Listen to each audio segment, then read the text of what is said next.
Do you want your business to grow faster? Are you open to new and out-of-the-box ways to drive revenues and increase value? How do you imagine the most successful entrepreneurs and business leaders double, triple, or expand their businesses tenfold or more? The answer is deals.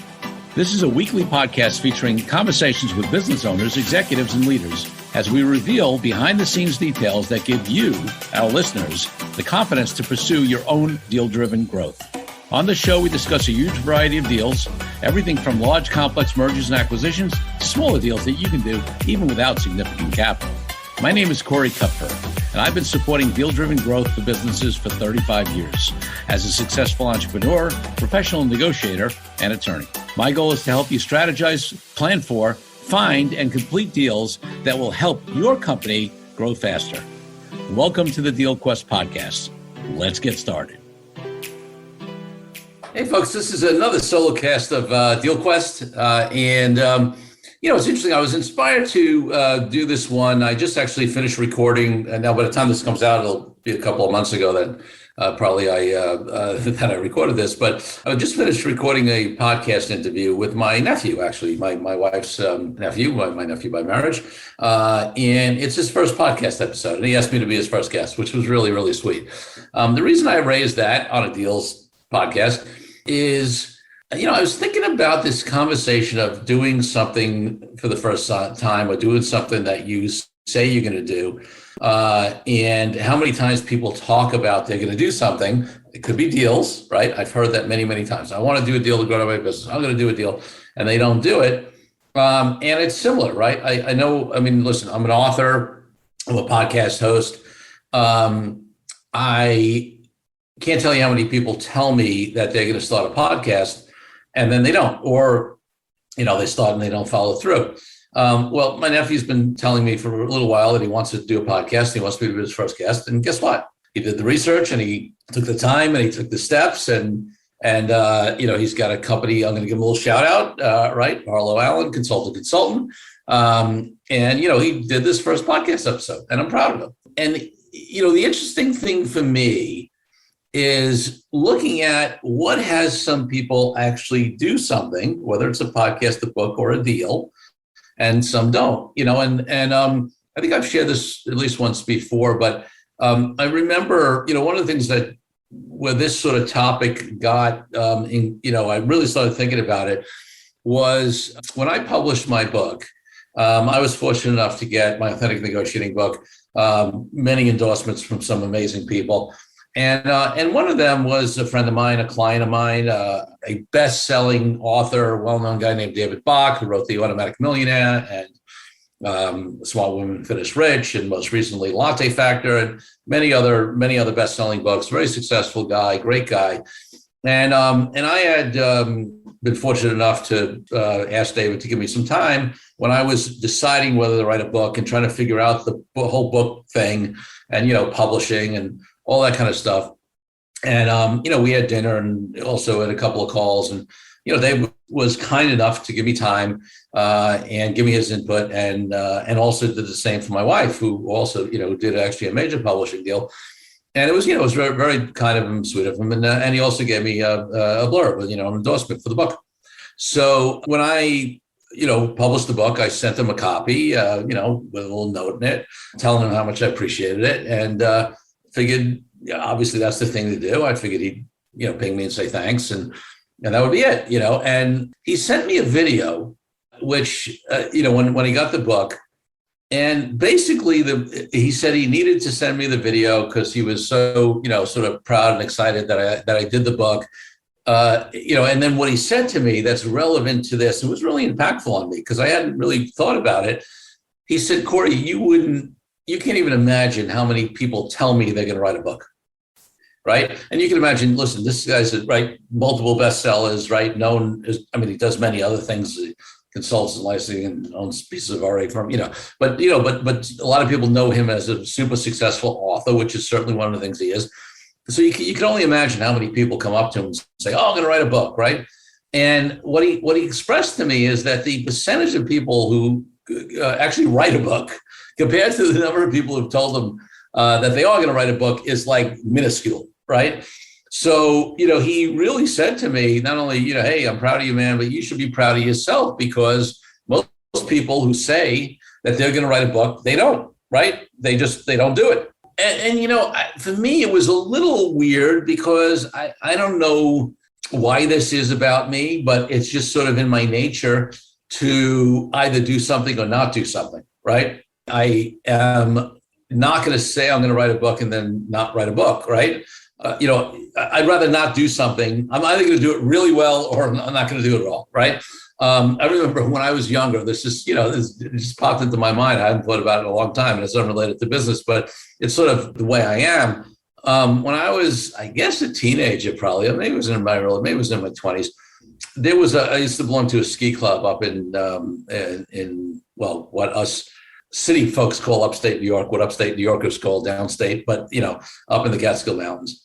And during the summer, we would do stuff, tubing and things like that. And there was a place called Fawn's Leap, where it was like a 30-foot cliff that you can jump off of into this small but deep pond. And I'm afraid of heights. And, since then, some of you may know I've done all kinds of crazy stuff, skydiving and bungee jumping and rappelling. But back then, I hadn't really done that stuff. And I still have this heights phobia. And people were hiking up, sort of climbing up to the top of this ridge and then jumping off. And there were a number of people who went up there and then didn't jump, or you would see them. In fact, there was one guy I remember who literally was up there for hours, and every 10 minutes or 15 minutes, 20 minutes, you'd see him come to the edge, try to get his courage, and then he wouldn't jump, right? And I'm not judging or criticizing or whatever. Trust me, but I'm sitting down there and people are saying, come on, come up, Corey. And I'm sitting there saying to myself, I am not going to go up there unless I'm going to jump, right? I'm afraid of heights. So I'm either I'm not going up there and then not jumping. So I'm either staying down here, right? Or I'm going up and then I'm going to jump, right? And so, I was down for about an hour watching people jump. So building up my courage, dealing with my phobia on heights. And once I decided to go up there, so I climbed up there. As a friend of mine was like, okay, you're going to jump? I'm like, yep, you go first. I'll be right behind you. Sure enough, he jumped. I took a deep breath, stepped up, and I jumped off. And I guess that's the way I've approached things, whether, it was my book. I mean, some of you may have heard me talk about this a little bit, where I studied the model, on books, because most books sell into 300 copies and people write a book and they have no plan around it. So again, I was going to either write a book or not write a book. And if I was going to write a book, I was going to write a book and have a plan around it and leverage it and make it worthwhile, or I wasn't going to do it at all. Similar to the podcast, right?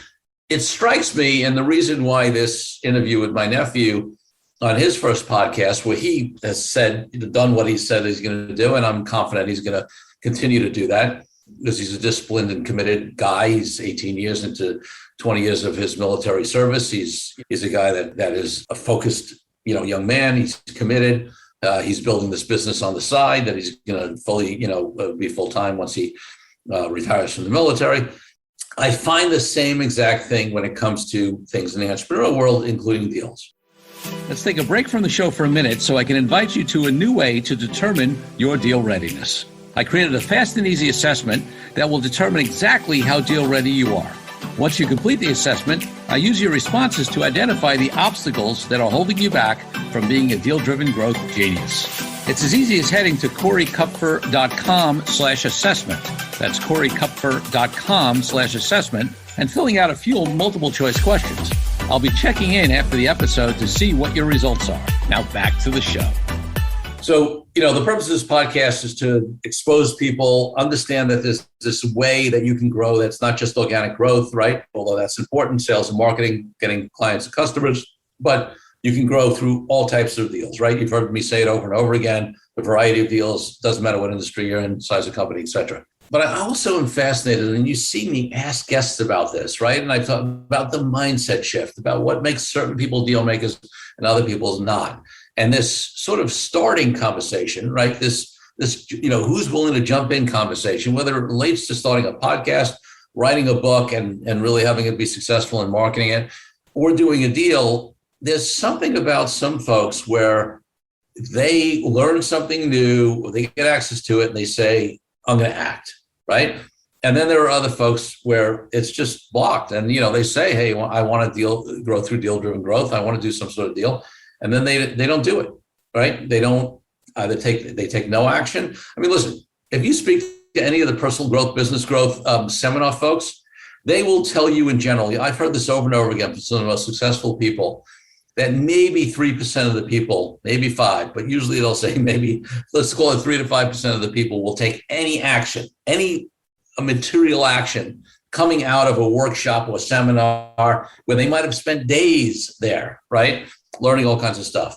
And then they go back and they don't apply it. And there's less than 1% of the people who really just really apply it. Like, right, 3 to 5% take any action, less than 1% who really, really apply it. There's something about us as humans that has us oftentimes, right, not take that bold action, right? And I think it's the biggest difference between, or one of the biggest differences between highly successful folks and folks who are less so, is, the willingness to take that risk, the willingness to break through whatever internal limiting beliefs and things that you have that hold you back and take that bold action, right? Where you don't know the outcome, where you don't know what it's going to show up, right? You don't know if you're going to spend a lot of time and not be able to find a good deal. You don't know for sure that you're going to do a deal and it's really going to work out, right? There's risks inherent in every business decision. I mean, I could have spent time writing my book or doing my podcast and they could have been, a dud, right? They could have not achieved my goals. Fortunately for me, both of them have. Now, when I say fortunately for me, I don't want to make it seem like it's luck. I put in, me and my team put in a lot of hard work and had a strategic vision, all right, on how we were going to do this stuff as opposed to just doing it haphazardly. And that also makes the difference on deals, right? I say any company can do a deal of any type, but it also doesn't mean that any company can go out tomorrow, all right, and just, do a successful deal. There's things you need to learn. There's strategy that needs to be put in place. There's some internal work, which I often talk about, with the founder, CEO, entrepreneur executives, whatever, in terms of what's driving them and what really is the right kind of deal, right? Then there's certain team building and skills building and hard work that needs to be put in to get the deals done. But a lot of folks don't even get to what is the strategy or what is the internal work they need to do or what is just the hard work that they and their team need to put in, because they just never take that action. They don't do that first podcast. They don't do, they don't write that book or put together a plan on how that book's going to be successful, or they don't even write it at all, right? And the same thing happens, with deals. Just because we have knowledge doesn't mean that it's going to do us any good, because knowledge is important, right? If we're clueless about something and we're just, I'm not advocating being a cowboy, a cowgirl, in a way of, of recklessly going out and just saying, whether it's I'm going to do a deal, I'm going to write a book, I'm going to do anything without doing the kind of prep and research that you need to do, right, to have it be successful, right? There's some people just, go out, shoot from the hip and aren't willing to put in the time of the work to really figure it out. And then it's haphazard. They may hit big, they may, get crushed, and they may hit big and then get crushed and lose it all because they're all over the place. But there is a thing that I believe in. I learned back in my Hunger Project days, this concept they call SPIN, strategic planning and action, right? Right? You strategize, but then you get on the court, you take an action, and then you get feedback, right? You get feedback from the market, you get feedback from other folks, you get, you have your own sort of internal feedback and learning that happens when you take an action, put something on the court, and then you go back and you continue sort of more strategy and planning and evolutions and iterations, right? In research and development or science or whatever, a lot of times they'll call it iterating, right? In creative development, they call it iterating. And in a lot of businesses, funded businesses often call it pivoting, right? It's when we get on the court, we learn something and then we change, right? We evolve. And folks who can do that, are successful. And that same thing applies to deals, right? We're going to get better at doing deals as we do more of them. There's only so far we can go with reading books and researching or even talking to folks like me theoretically. And you need to do some of that, but then you need to get on the court. And maybe the way you get on the court is you do a small deal first, just to test it out. Or maybe you're going to do a bigger deal to start with, but you're going to get the right team in place who has the experience in doing that you don't have. so that you can minimize the disruption and the mistakes you're going to make on your first deal. But, that's starting, that willingness. One of my favorite quotes that I've said before, and for me, it's the conversation of entrepreneurship, just not deals, but entrepreneurship in general.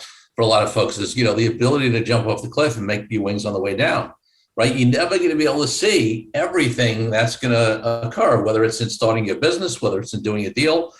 Even no matter how much strategy and plan I put in place in terms of the podcast or the book or anything else we're talking about, things are going to come up, right?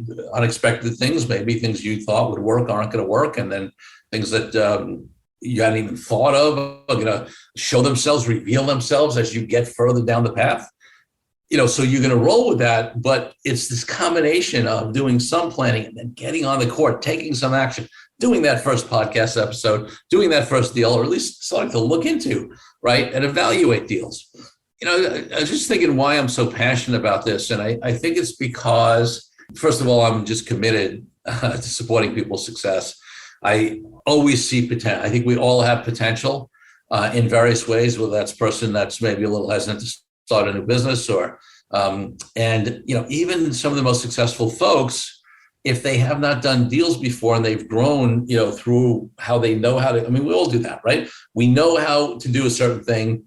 We double and triple down on that, which, by the way, is smart. Okay. I'm a believer. Who was it? I think Harv Eker used to talk about some other folks as well, in terms of courses I've taken. They say, don't put your eggs in one basket. But if you study a lot of entrepreneurs, they actually did put all their eggs in one basket in the beginning, right? And they took really, really, really good care of the basket. And they worked hard and focused on that basket. And then they were able to diversify and de-risk, right? And not be as concentrated. The truth is that's actually probably the path that more people follow, because in the beginning, to be so diversified and all over the place, if you're not focused on the thing, you run into trouble. So for many folks, they have built a pretty successful or maybe a very successful business, through focusing on that organic growth, right? There's nothing wrong with that. Maybe they're great salespeople. Maybe they had a great product or service that just really started taking off and they didn't need to look for other ways to grow. But at this point, okay, or at some point, many, many businesses come to the point where they either that's no longer working as well, or it's working fine, but they want to accelerate that growth and they want to look at deals. And because they're successful in this area, doesn't mean that they're going to make that leap on the other side. There could still be something holding them back. In fact, being so good at a particular way often blinds us from the other, possibilities and alternatives. And just because we've been bold in one area doesn't mean that we take action in the other. I know personally, I have always pushed myself. Listen, I had a very successful law firm. I didn't need to do a podcast or do a book or launch DealQuest, right, as a speaking, training, consulting company, or become a professional speaking member of the National Speakers Association, or many of these other things that we have done and are doing. It's just that for me, I'm always looking, and I think the most successful folks are always looking for ways to challenge ourselves, for ways to provide additional value to our clients, and for ways to make a bigger impact.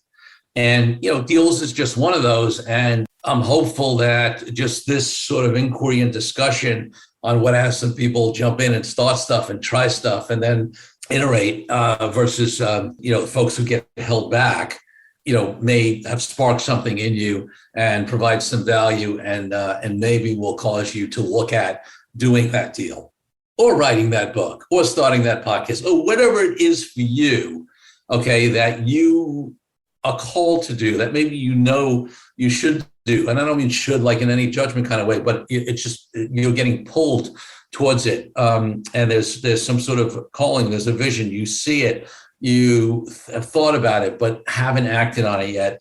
Maybe this will be the spark for you to do it. So whether that's a deal, a book, starting a new company, expanding into a new geography, hiring that key person, hopefully you've gotten some inspiration from here. And I am inspired by all of those folks. I mean, really, what David Bach's video helped me realize is that I should not take for granted the stuff that I do just because I'm this kind of person that does it or doesn't do it. When I do it, that it's an accomplishment, right? And obviously, as an entrepreneur, we don't do a good job generally. We should celebrate our accomplishments. And so just pick something, right? Pick one thing that you've been talking about, thinking about, being called to do that you haven't done. And why don't you take that jump? And you know what? If that's a deal, we're here to help. And frankly, if that's a podcast or a book or anything else, and you have questions on that, feel free to reach out on that as well. All right, folks. Thanks, everybody. Appreciate you all. Thank you for joining me on this episode of Deal Quest, where we help you understand how deal-driven growth can be your ticket to freedom. I want to invite you to a unique way to tap into the wisdom and experience of the Deal Quest community. Join the Deal Quest Deal Den Zoom calls, a free monthly 90-minute mastermind. In the mastermind, we address all the challenges you may be facing and help support you with the opportunities that may arise in terms of deal-driven growth. You will get input not only from me, but all the members on the call will collaborate and serve each other in a mastermind format. To sign up for the free mastermind, go to www.corykupfer.com/dealden. That's corykupfer.com/dealden. I'll see you there. I'm Corey Kupfer.